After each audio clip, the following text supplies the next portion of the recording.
नमस्कार, म धरानबाट रमेश प्रसाई। आज पनि एउटा अत्यन्तै संवेदनशील विषय लिएर तपाईं समक्ष आएको छु। मलाई विश्वास छ कि यो विषयको गम्भीरता बुझेर मेरा विद्वान शुभचिन्तकहरूले यो भिडियोलाई सक्दो सेयर गर्नु नै हुनेछ।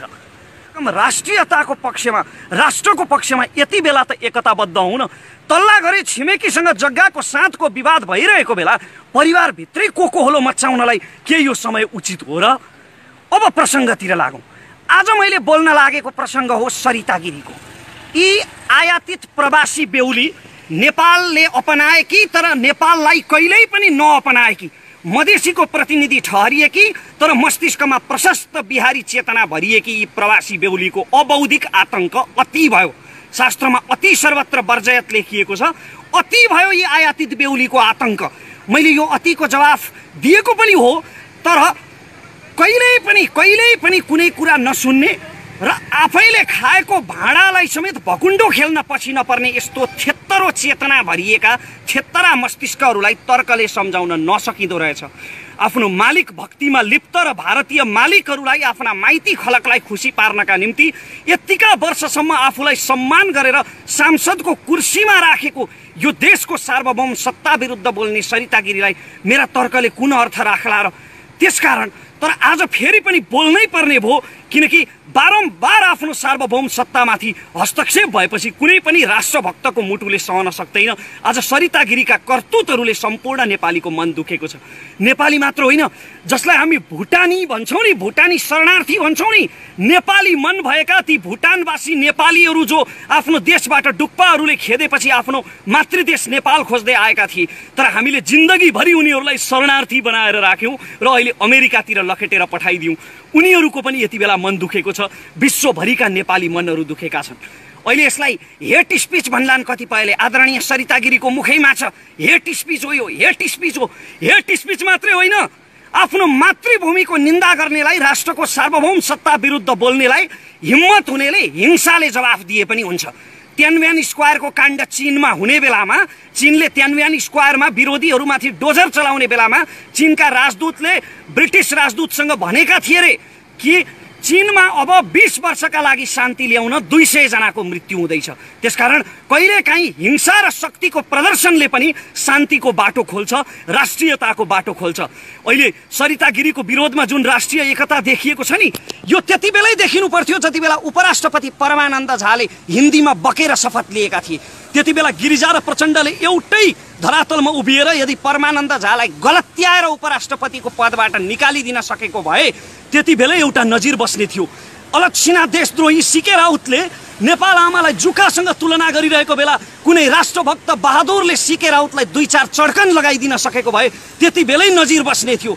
तर हामीले कानुन नै यति फितलो बनायौँ कि माटोप्रति कुनै प्रेम नभएको विदेशी जोसुकै ऐरे गैरेहरू पनि हाम्रो संसदमा सजिलैसँग प्रवेश पाउन थाले र संसद जस्तो लोकतन्त्रको मन्दिरलाई नेपालको संसद हो कि बिहारको कुनै मेला बजार हो भनेर दोधार हुने गरी त्यस्तो स्थितिको सृजना गरे।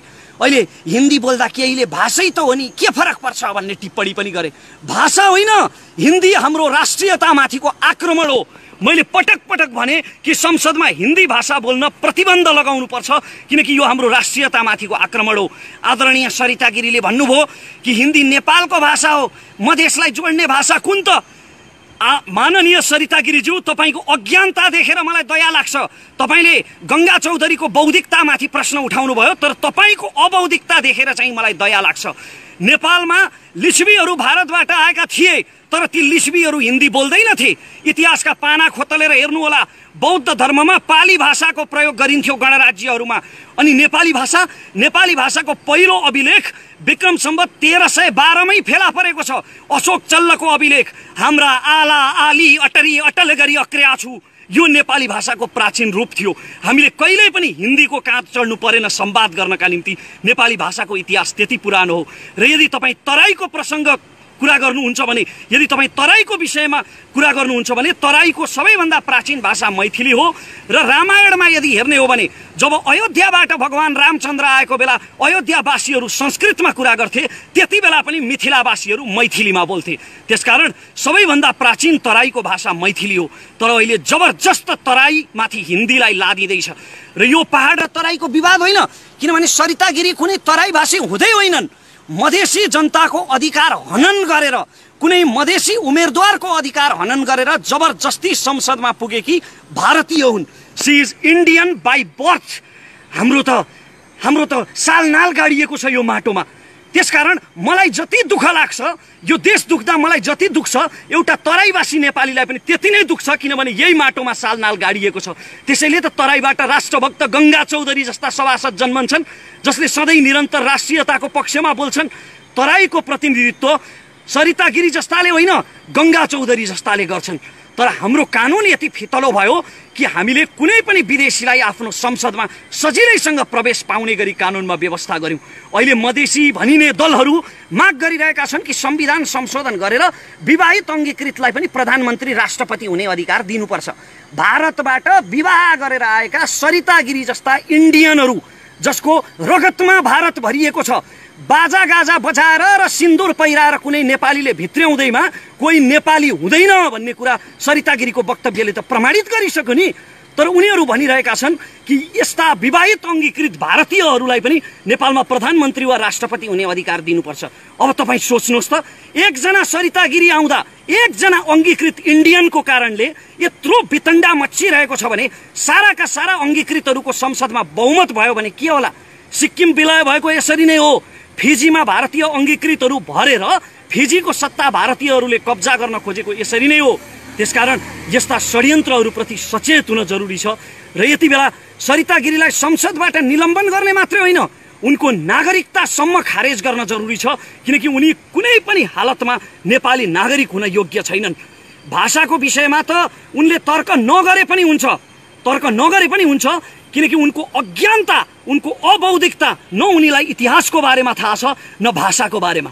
माननीय सरिता गिरीज्यू, तपाईँको पदको मर्यादा मैले अलिकति राख्नुपर्ने थियो होला, तर तपाईँको आफ्नै मर्यादा उल्लङ्घनको कारणले गर्दा तपाईँलाई माननीय होइन अमान्य सरिता गिरी भन्न मन लाग्छ। खैर, मेरो देशको सांसद पदको मर्यादा राख्दै अहिलेलाई माननीय नै भनौँ। माननीय सरिता गिरीज्यू, तपाईलाई यदि साँच्चीकै बौद्धिक बहस गर्ने इच्छा छ भने तपाईँले बडो बौद्धिकतामाथि प्रश्न उठाउनुभयो, गङ्गा चौधरीको बौद्धिकतामाथि।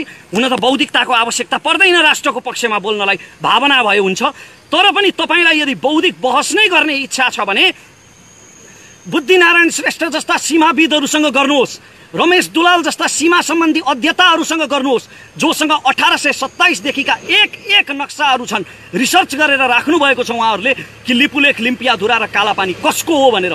बौद्धिक बहस गर्ने इच्छा छ भने उहाँसँग गर्नुहोस्, हावामा हिट भएर प्रश्न सोध्नै नजान्ने पत्रकारहरूसँग होइन।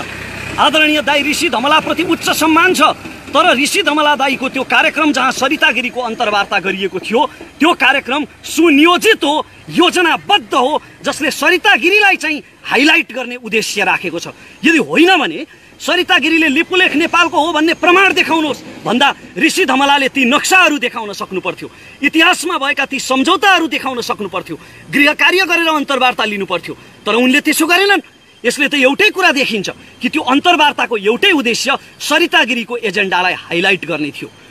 अन्त्यमा म यति मात्र भन्न चाहन्छु कि सम्पूर्ण राष्ट्रभक्त नेपालीहरूले यति बेला राष्ट्रियताको पक्षमा एकजुट हुन जरुरी छ। सरकारका कमी कमजोरीहरू, भ्रष्टाचारहरू, लापरवाहीहरू, बेइमानीहरू, ती सबैको हिसाब किताब गर्नुभन्दा अघि यदि हामीलाई लिपुलेख, कालापानी र लिम्पियाधुरा फिर्ता चाहिएको हो भने, यदि हामीलाई लिपुलेख, कालापानी र लिम्पियाधुरा साँच्चीकै फिर्ता चाहिएको हो भने हामीले देशको पक्षमा, राष्ट्रको पक्षमा यति बेला राष्ट्रिय एकता प्रदर्शन गर्न जरुरी छ। अब यहाँनिर एउटा प्रश्न आउला, तिमीले बोलेर मात्र के हुन्छ? मलाई केही मित्रहरूले, धेरै मित्रहरूले प्रश्न गर्नुभएको छ, बोलेर मात्र के हुन्छ? हो, साँच्चीकै मैले पनि महसुस गरेको छु, बोलेर मात्र के हुन्छ? यदि मैले दिएका यी तर्कहरू सरिता गिरीकै कानमा पुगेछन् भने पनि ती अराष्ट्रिय कानहरूमा यो राष्ट्रियता कहाँ अटाउन सक्छ र? त्यसकारणले अब मैले बोल्नुभन्दा एक कदम अगाडि बढेर आफूले सकेको, एउटा साधारण नागरिकले सकेको एक्सन लिने निर्णय गरेको छु। एउटा नजिर बसाल्नका लागि कि नेपालको राष्ट्रियतामाथि तिमीले आक्रमण गर्यौ भने नेपालको हरेक नागरिकको मन दुख्छ र तिमीले त्यसको दण्ड भोग्नै पर्छ भन्ने कुरा प्रमाणित गर्नका लागि मैले तुरुन्तै सरिता गिरी विरुद्ध नेपालको न्यायपालिकामा जाहेरी दिने र उहाँले गरेका टिप्पणी राजद्रोही किसिमका छन्, देश विरोधी छन् र यस्तो टिप्पणी गर्ने सांसदलाई तुरुन्त कारबाही गरियोस् भनेर नेपालको कानुनी निकायमा अदालतमा मैले जाहेरी दिने निर्णय गरेको छु, मुद्दा दायर गर्ने निर्णय गरेको छु र म सम्भव भएसम्म म आफै काठमाडौँ आउनेछु यो मुद्दा दायर गर्नका लागि र सम्भव भएन भने यदि लकडाउनको कारणले म आउन सकिनँ भने मेरो कानुनी सल्लाहकारले यो मुद्दा मेरो तर्फबाट दायर गर्नुहुनेछ र यस मुद्दामा मेरो तर्फबाट डाक्टर सुरेन्द्र भण्डारीले मेरो कानुनी सल्लाहकारको रूपमा बहस गर्नुहुनेछ।